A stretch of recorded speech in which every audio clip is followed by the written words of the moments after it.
So rheumatoid arthritis is an interesting situation. So what happens is it is a chronic autoimmune, that means our body thinks our tissue is antigenic.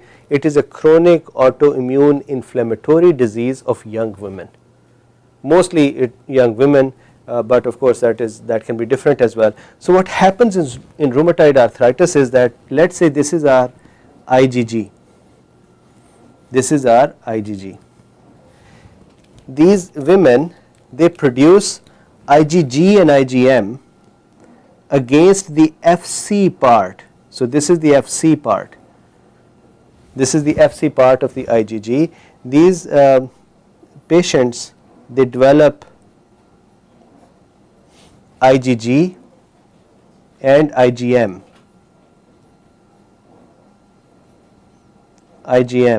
against the Fc portion of the IgG.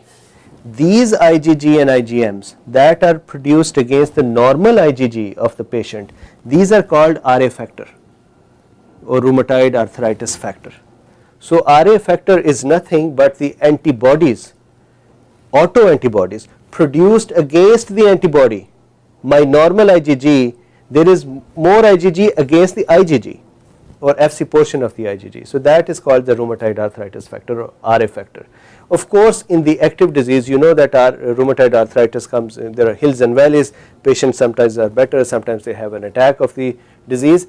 During the active time, of course RA factor increases and of course complement reduces, because when this would happen, when the activation would occur, that would cause the complement to be fixed, right?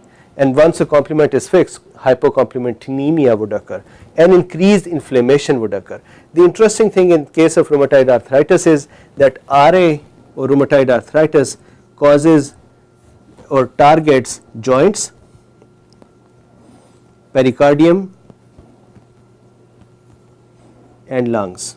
It can attack in other areas too, but these are the most common ones. So that is the RA. So again, chronic inflammatory autoimmune disease prevalent in the young women, affecting the joints, pericardium and lungs. Now on the other hand, SLE, systemic lupus erythematosus, that is also a chronic inflammatory autoimmune disease, mostly in the women, but this includes skin of the face and then it includes joints. So that is common with the rheumatoid arthritis, and then kidney.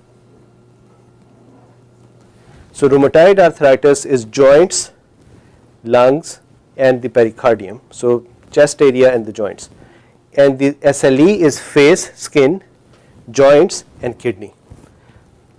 The other anomaly, the reason is still the same, there are autoantibodies against these tissues. In case of SLE though, the antibodies are not directed against the antibody, but rather these are directed against DNA. So there are anti-DNA antibodies, anti-DNA antibodies. The question many students have asked me in the past, that how do anti-DNA antibodies form? Guys, thank you very much for watching this video. Make sure that you like and subscribe, and if possible, share it with your friends as well.